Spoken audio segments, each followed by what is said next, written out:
Hello and welcome. Welcome to another episode of our expert session interviews. This is episode 19.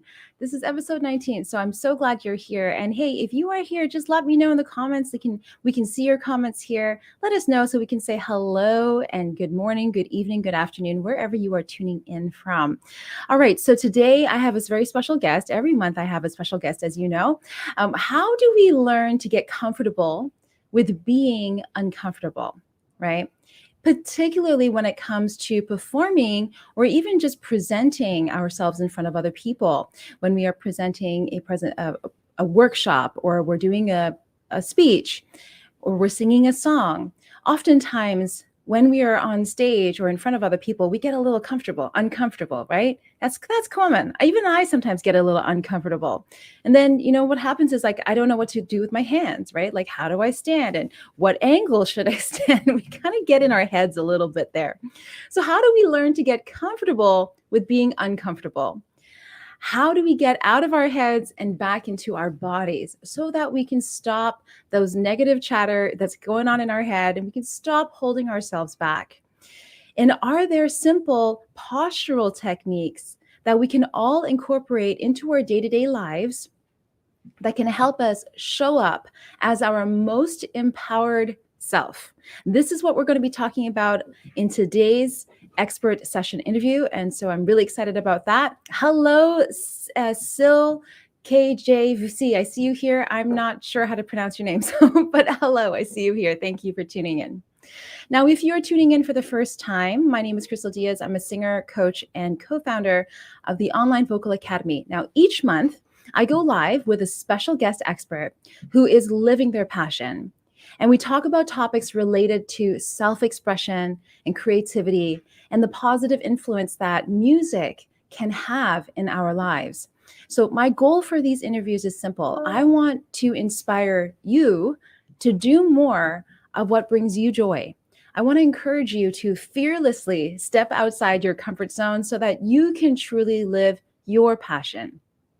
So our guest expert this month is Hong Kong-based abstract artist, personal trainer, and well-being specialist, Jenny Lam. Jenny struggled with verbal communication during her younger years, cultivated a unique focus on self-expression, and one that inspires her artistic endeavors to this day.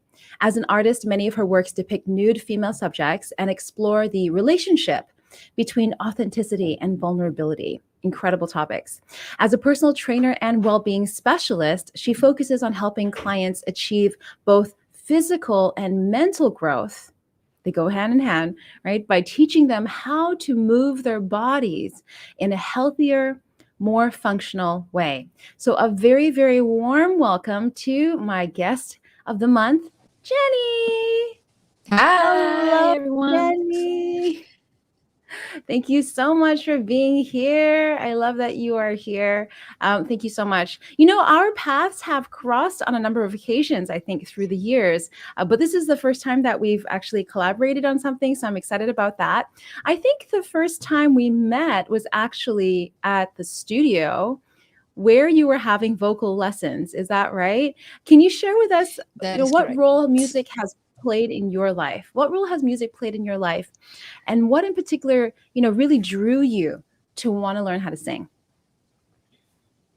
That's an interesting question, actually. So I was introduced to you by my uncle, Danny, who is a singer as well, Danny Summer. And Danny Summer, yes. We just did a concert with him. Sorry, Jenny. We just... Did you? Yeah, I know. My dad invited me. So it's like these relationships in Hong Kong are always so interesting. Yeah. So I wanted to learn singing, not because it's really interesting. It wasn't because I love singing or anything like that. But I finished doing this Kundalini yoga thing that was part of a choir, which I participated in. And they were talking about the power of the voice. And we know that from when we were doing public speaking and all of those things. Like, I know how to manipulate my voice and everything. But the singing part, when you execute, it's an expression of yourself in the world. So I became more and more curious of how do I use my vocal capacity rather than this, when we create a sentence and we are speaking, but when we're singing in more musical term, how does that play out? And I was so curious and fascinated by it at the same time. And same time, I was also embarrassed about my own voice. So I wanted to improve in that sense, hence why I was learning about it. And going back to answer the question more accurately, how it has played an importance in my life, music, it's quite important because as a young adult, I used to communicate with listening to songs, and I believe that most teenagers do. We're like, I can relate so much to the song, it's singing about me. So I think music is a very important thing in many people's life. And yeah. I love that. And, yesterday I ran a live class and we were talking about something very similar, where singing in particular, there's something almost magical that happens when you combine the human voice with music and they are working together in a harmonious way. It really is quite magical. And it's not just healing. And I think it brings that peace and a special kind of feeling to the person who's singing, but also to the people who are listening. And like you said, it's an expression of you outside into the world. So I really love that. And did you discover anything about yourself while you were singing? We often have students that will say, I never knew that about myself, in terms of that I was holding myself back, or that, like you mentioned before, like you were embarrassed by the sound of your voice. What were some of the biggest takeaways or the key lessons that you learned during your time training in singing? Oh wow, I learned a lot and I enjoyed it actually so much. I mean, one of the things that I learned was, well, not one, it was plenty. So one that I really enjoyed was, how do I hold my air? Where do I hold my air? And how do I maximum the air? And I'm a sports person all my life, so it's very different from singing because same time you're, because I remember when I was taught, it was like, how do you hold your voice from your tummy? Where does the vibration comes? I mean, I interpret it like that. Where does the vibration comes from? Can you smile when you sing to use the higher? So I was like, oh, I didn't think of that. So the funniest part now, actually thinking about it, that we're talking about it, after that 1 hour of singing, I walk out of that studio with a big smile because, when you're singing and you have to lift your cheeks to the side. And she was playing, and my teacher at that time, she was teaching me. So when you go on high note, think that the sound comes from the upper part, and when you're on down, it's from the lower part. So you put your conscious more higher up. So I was playing with all of those conscious playing around where the vocals were executed. So that was one fun thing. You just dragged me away. No worries. I loved it. And what you just said right now is almost word for word what I talked about yesterday. I said, one of the stories that I told was how I became a vocal coach and how I got inspired to be a vocal coach, was that I used to shadow my mother.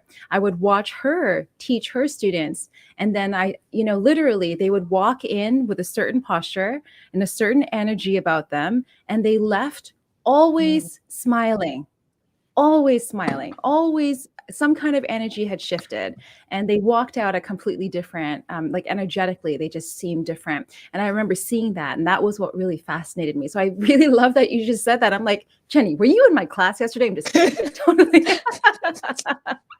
love it. Totally not planned. I want to talk a little bit about your career as an artist as well as a personal trainer. I'd love to know, are you equally passionate about both, or do you feel like you lean more towards one than the other? How do you navigate that? Please share with us.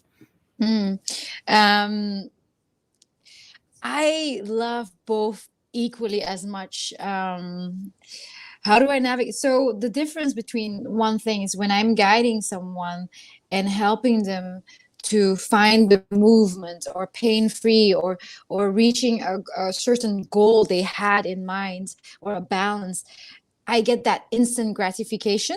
I get that, I just feel I'm almost watching a miracle when I witness the change.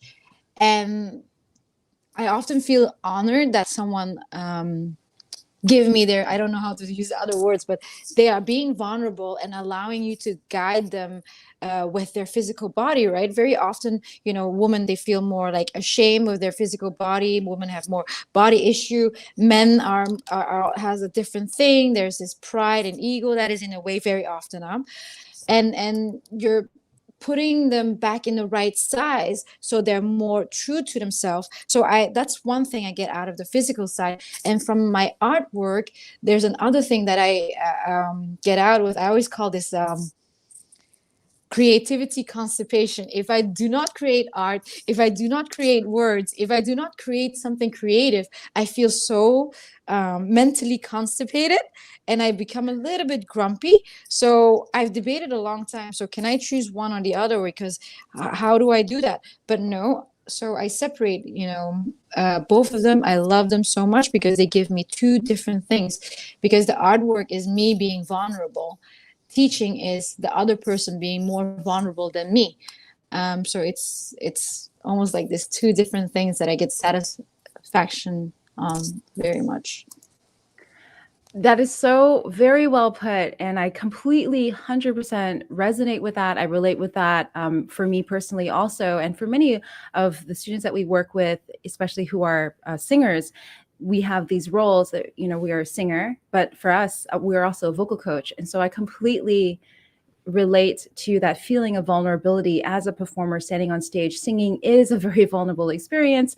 And same thing with the work that you create. You're putting something that you have inside out into the world. It is a vulnerable experience. And then when you're coaching somebody, right, you're facilitating that and you're helping them find that, which is, yeah, so very well put. Hey, Michelle, I see you here.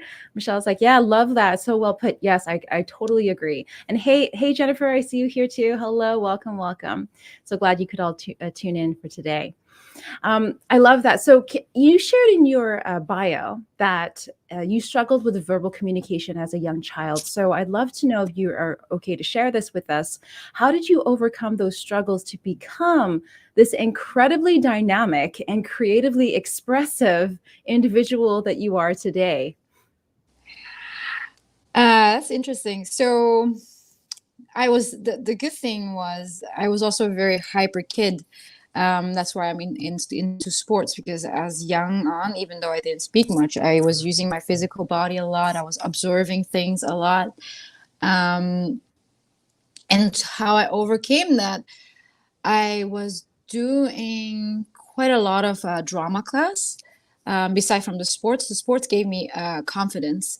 Drama was something that made me suit up regardless how I felt, regardless how I felt so much that I wanted to reprieve all the time. That's why I wasn't verbally communicated, beside from the fact that I was very shy to express myself. But in drama class, it was almost it was not almost it was allowing me to be a different character. It was allowing me to be someone else, and somehow it got me out of me more. And the more I did it, the more I could, like, in social events, when I was getting a bit older, in as a teenager, in social events, I felt like, oh, I can be in this character, I can be in this character. And then I also picked up public speaking, like Toastmasters. That helped me a lot as well, because it forced me to do things. So I always made myself to put myself out there as much as I didn't want to. So by doing all these things, these actions, from public speaking, drama, it has helped me to communicate more. I love that. Thank you so much for sharing that. And you said something just now that I wanted to dive into a little bit. You said when through drama and through putting yourself out there in uncomfortable situations, I'm guessing that that was very uncomfortable for you, that process, especially if you struggled with knowing how to communicate. I think earlier you also mentioned that you use music a lot to verbalize almost how you were thinking, and this is how I'm feeling right now. This song right now is how I'm feeling. And so putting yourself in that uncomfortable situation, there's something must have been calling you to do that. or did somebody encourage you to do that? I mean, I think that's one of the things, is that we all need people around us, that come into our lives to just very gently, nudge us and be like, it's okay, go and do this thing that makes you feel a little uncomfortable. Well, who was that? A person for you, or was that just a situation for you? How did you get yourself to do that? So in the whole drama thing, so my dad is in the movies, and I have uncles that are in the movies. So that's how my somewhat involvement in the whole drama, because I was curious about that. And as a child, I did some commercials and all those things. Did you? Eurasian is, yes, Eurasians are very marketable. I don't know if you remember, but in the early, like 20 years ago, they were still like fascinated with the whole mixed blood kind of thing. So when it came to Hong Kong, they were like, "Oh, you're a Guai Mui, so we like you. You're the bridge of both worlds." I'm like, "Oh, cool," And in Belgium, I was like, "Oh, you're Asian," so I was slightly bullied in Belgium because I was very different. And coming to Hong Kong, I was like, "Wow, Guai Mui." So it was somehow more like a serendipity. I want to say, like, my life kind of unfolds to me very often, like, because very often, like, for me, mentally, I may not want to do it, but somehow it feels like there's this other internal pull. I'm like, okay, I'll be open to it and see what happens. And somehow it's like one thing leads on to the next one. And that's how I started. And drama was also because I was a very difficult teenager because I came back at the age of 12. And so I in Belgium had this a very different culture, and coming to Hong Kong, a very different culture as well. As I mentioned earlier, in Belgium, I was sort of bullied. I was not the pretty girl or anything special. Coming to Hong Kong, I was like, wow, they were all fascinated by that, which I find it quite funny, by the way. So that's why I'm laughing. So it was just easy for me, to be put in situation. And I remembered as a teenager, I just had all the connections there. And as a hyper kid, a trouble child, drama was also what was just, I got to be creative and naughty, and it just somehow like was introduced to me and put into me in my life. Yeah, I love that. Again, you said a few things that I want to highlight and pinpoint is you talked about almost putting yourself in these situations where it's like you're given permission to explore different parts of yourself, right? Through that creative outlet of drama, playing different characters, and giving yourself that permission to be somebody else, but that's still kind of part of who you are, because you're still displaying that, right? That still comes from you. And I think personally, as you were describing that, I'm like, that is what is self-expression. And that's why self-expression is so important. It gives us that permission to explore the different sides of our personality and our different parts of our identity, which is ever changing and ever evolving. And then you also talked about that mentally, sometimes we don't want to do certain things. Like, I don't want to do that. I don't want to. But you said there is an internal pull. If you listen, tap into your body, and you listen to that internal pull, you'll feel it. You'll know, right? If you're even thinking about doing something, there's probably some kind of internal pull, right? So, my question to you, Jenny, is how vital do you think it is to listen to that? How important is it to Oh my express God. ourselves creatively? It's so important. It's so vital, especially for me. Like, at the end of the day, I look at life in this way, right? What would this younger child tell this current adult to do? And what would the older me in that rocking chair tell me to do now? And, very often, because I have friends from a huge age group, and when I listen sometimes to the older crowd, they would very often, it's like, do what you love to do, da da da da da da da da. And when you look at the younger crowd, they're so innocent and naive. Like, there's like in between gap. So I measure my current life, where I am right now, based on that. So I find it extremely vital to be doing, your passion, and I'm not saying like doing a passion without caring about others. There's like certain values that and certain morals that has to be put in place without hurting people, and with care. So maybe to keep it even more simple, like I have a motto that I carried very strongly within me. It's thy own self be true. And when I'm not aligned, it seems like, nothing falls into place. Everything, I have to will it. I have to do the extra work to be somewhere or do something. And self-will, I'm like, yeah, sure, we can self-will things, but it's harder and our energy doesn't last. And I'm all about like the lasting energy that can smooth sail. And I feel like, when people say like, wow, your manifestation, your intuition is so strong. I'm like, no, no, no. Is when you clear that heavy baggage that you carry on your shoulders. And that heavy baggage is often fear of judgment, the self-critique. It's all that heavy shortcomings and liabilities that you put on yourself and that you carried on for yourself and making it heavier. So how can you manifest and be intuitive if you're carrying that, because your hands are full? So for me, like, as you can see, I'm quite passionate since you asked that question. I'm like, it's so vital. It's like air for me. If I don't do it, I feel like, what's the point of living? I need to live that passion and be honest and be vulnerable and share myself as much fear, because I'm not saying that every single moment I'm here, I'm showing up, I'm vulnerable, I'm present. No, no, no. It takes a lot of work and courage. So, and I can keep going and going, but I'm not going to. Yeah, we'd love to keep hearing you. I mean, yeah, I'm getting goosebumps just by listening to you. There again, there's so many good nuggets of what you said just now. Like, making notes as you're talking about, what would your older self say to you? Your older, wiser self say to you? What would your younger self say to you? How would they want you to live your life right now? What choices would they want you to make, right? What really matters? You're talking about at that a sense of alignment. And when you said that burden, when you are not aligned, things are strenuous. There is strain.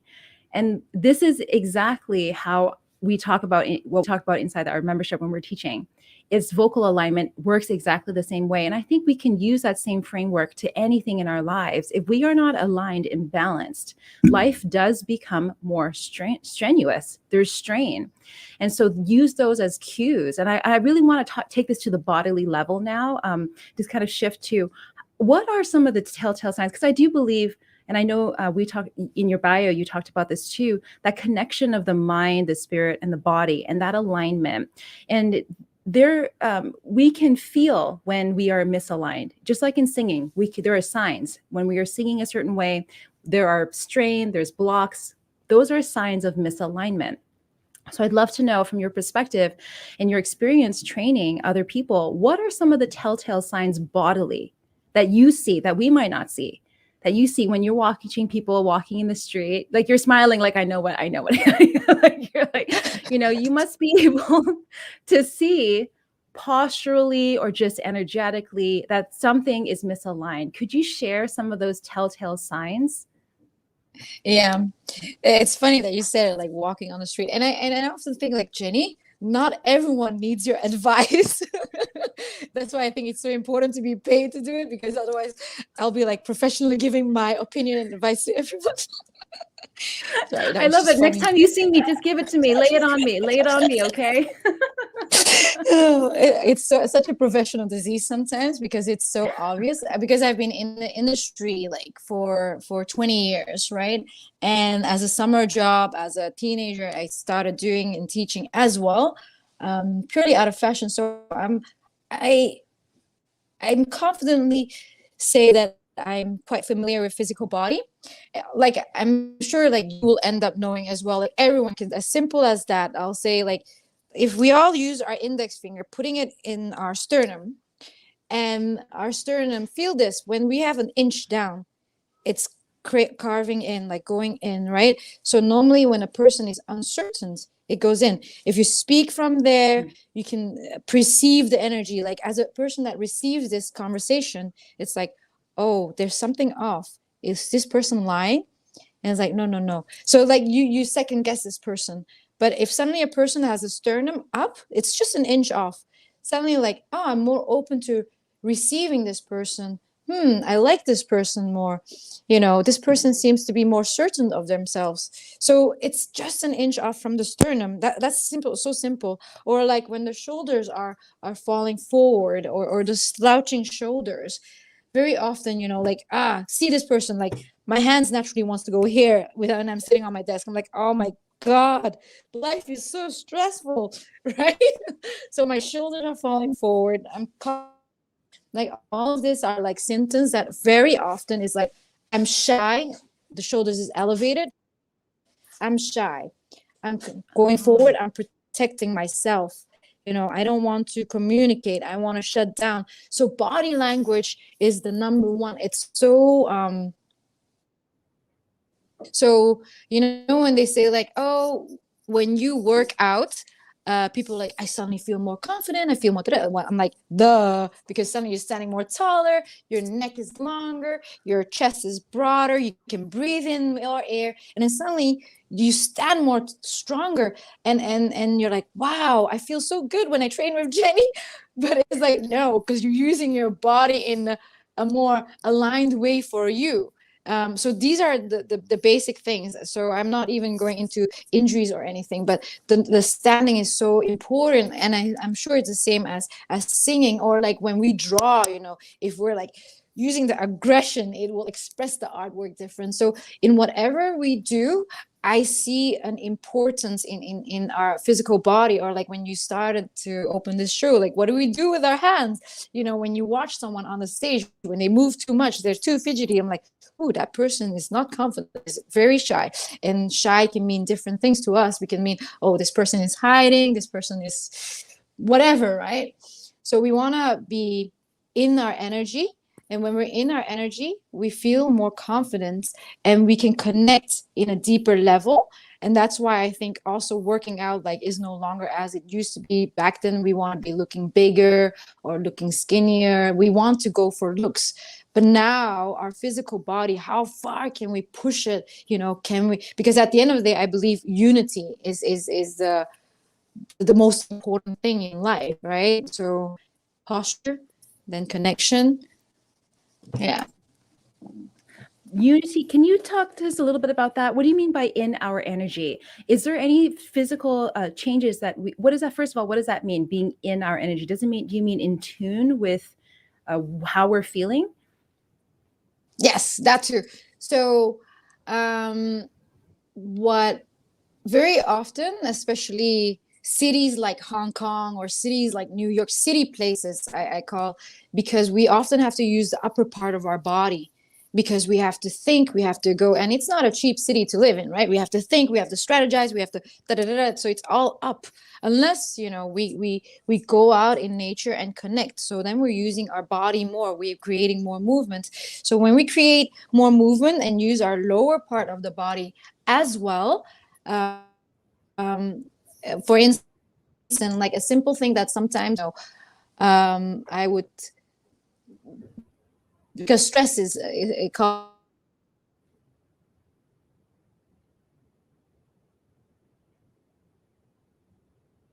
Oh, I believe we may have lost her.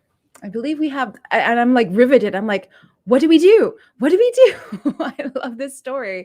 Let me know if you all can still hear, if it's just, or it's just me on my end, because I believe we may have lost her on connection. I'm sitting here like riveted, like what? So Jenny was talking about, the upper body, and that is so true in so many ways, that we have an upper body. We focus on our upper body, right? And when we're focusing on our upper body, our mind is, all of our tension comes up to the top here as well. Michelle, thank you. She's frozen. Okay, I'm sure she's going to reconnect in a second. So Jenny was saying that our thought, that's where I feel like in singing as well and in performing, we get in our own heads. And when we get in our own heads, what often happens, and I shared the same thing again yesterday with our live class, is we end up holding tension in our faces. We end up holding tension in our faces and in our upper bodies. And then we forget to breathe a little deeper. We even forget to stand up straight. And just like what I love, that simplicity of, just becoming aware of your center, becoming aware of that sternum placement. and just lifting yourself up a little bit more. And that 1 inch can make such a big difference there.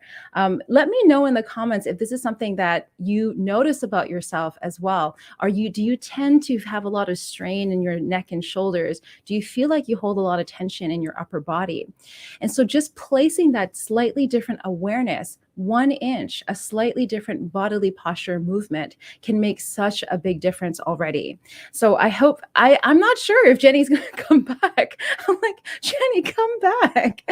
But I love that. And the other thing that I wanted to mention about what Jenny was saying is she talked about, thy own self be true, that importance of staying aligned with who you are. And I think that is related to what she was sharing about being in your head, being focused on this upper part of your body. Because when you are so focused cerebrally and you forget that unity, she talked about the importance of unity, and you forget that unity aspect, then what happens is you get cut off from the rest of your body. And so then you're constantly in your head. Then you forget your passion. And I think that's where passion comes from, is when you're connected to that alignment, you're connected. And that's when you know whether or not you are walking the right path. Jenny, so I was just paraphrasing what I feel like you were saying. Glad to have you back. Sorry. So glad that you were here. I was like riveted to you. I'm like, yes, I know what you mean. I totally do that sometimes living in the city. What do we do? And then you cut out. No. So sorry. I don't know what happened. That's okay. That happens. I was just reinforcing a couple of things and just I'm like, oh, there's so much good stuff there. Yeah. So what are a couple of quick tips that people can do right now? So I mentioned before, I also emphasized that part with just the 1 inch, like lifting yourself that 1 inch, lifting your sternum, right? And how do you drop back into your body? Is there anything? I love how you described, the different postural things and how that communicates different things to other people. Right. And that's so important that we realize that. So what are some just things that we can prepare, be aware of? Can you give us three changes we can make right now in our day-to-day lives, in our posture, that's going to help us to become more empowered, more in tune, more aligned with ourselves? It's going to be so simple. You're going to be disappointed. No, I'm not. I love simplicity. Then it's easier to remember. So first thing that I find very simple, because we're also very stressful people, right? Living head up. So it's we use our mind, look at our feet and say, where's our feet at? And once we look at our feet, oh, we're here currently present. Then very often when you realize your presence, where your feet is at, you'll be more in alignment and be more in the moment. So question, very important, where's my feet at? The second thing is, am I belly breathing? A lot of people don't belly breathe, and they're like, oh, my partner snores, or I struggle with it. It all is from the belly breathing. It's so shocking. So, and very often people get it wrong. So when we inhale, the belly rises. When we exhale, the belly falls. So that's super, super, super important. Because with our belly breathing, it will create more groundedness. We will feel more connected with our physical body. So belly breathing, so important. And if you want to be more specific, 4 seconds. The average person breathe in and out 3.3. So 4 seconds will bring in awareness. And the third point, I would say, is the pause. And I know it's not so much about the physical awareness, but these things, because very often I feel the guidance is with the mind, right? If we pause and rethink our action, you're like, oh, actually I'm slouching right now. How do I sit straight? Am I sitting on my sitting bones? Obviously these things, these tips, you can research it, you can do all these things, but there's so much about body. How do we use it more? And I don't believe that every body should fit in the same body, because we all have a different body. So, oh, is it really rolling shoulders back that makes me, am I exaggerating and pushing my rib cage out, which is also not so good? So I would always say, pause. Where's my body at? Oh, this makes me breathe more smoother. So 3 tips. Where's my feet at? Do I belly breathe and pause? Not I bad. I love that. You know what? And is it true? You let me know. Can you incorporate all those into one if you practice them one after the other? But you can also learn to anchor that into your body. You know what you described just now about not every body is the same body. It's exactly the same thing because the body and the voice is the same. They're part of the same thing. Not every voice is the same voice. So when somebody Mm. says, "Oh, I feel like I have to sing here," that and then students come to me like, how do you sing here? And I'm like, I don't know. How do you what with your hands? Like, like so many funny things like that all the time. We had these conversations. I had someone who said, how do I sing from my eyes? And I'm like, what do you mean like expressively? No, no, no. Like, how do I sing from there? Somebody told me that they sing from their eyes, and I'm like, I have no idea. Maybe ask that person. No, but I love that. And so, where's your feet at? And I also love that too because it causes you to be aware of your center, right? Because if you're like this, you're like, wait, okay, where's my feet? The minute we go, where's my feet? We're gonna look down and kind of place them together. So I love that how that just that quick question. You say it's simple, but I'm like, no, nobody does that. Like that is so important, Jenny. Okay, number two, belly breathe. Yes, we talk about that a lot in Mm. singing too. They're all related. Everything is connected. Belly breathing. Oftentimes we're so in a rush. We're always in a rush, and when we're in a rush, we're in a state of panic all the time, right? So check, are you belly breathing? Number three, take a moment, pause, check in with yourself. How often do we check in with ourselves throughout the day? We're just constantly on the go, right? We're constantly just doing things, and then we go ahead and go to sleep, and then we wake up and do it all over again. But just pause. And I don't, Jenny, correct me if I'm wrong. I don't think we need to pause for an hour, right? We're like just like a quick pause. Check in with yourself. How are Mm. you feeling, right? Are you feeling stressed? Are you feeling strained? Is that right, Jenny? Exactly. That's exactly what I mean. Like, and especially the pause in reaction. So important, right? No, we don't just immediately gut react to something, right? Just pause for a moment. Let's let things settle. Give yourself a little bit of time. I really do love that. And that is something that we talk about a little bit too in singing. And I love all these I love this cross connections is that when I work with students as well, when we take that breath, just pause for a slight beat.